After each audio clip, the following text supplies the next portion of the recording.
In Excel, one neat thing you are able to do is merge cells together, so that they basically act as one cell and have a single value in them. However, they do not affect or in any way disrupt all of the rows or columns around them. So how exactly do you do it? Well, we'll be going through the process in this very video.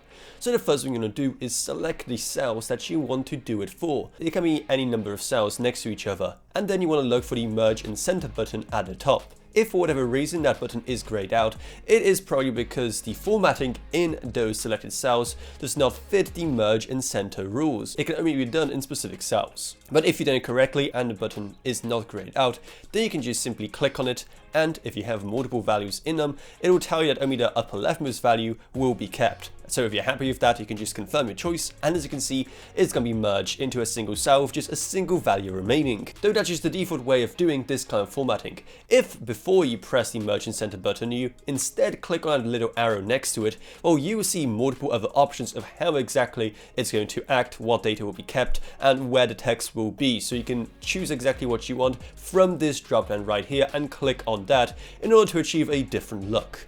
Then if you want to unmerge everything, once again select the cells that you want to do it for.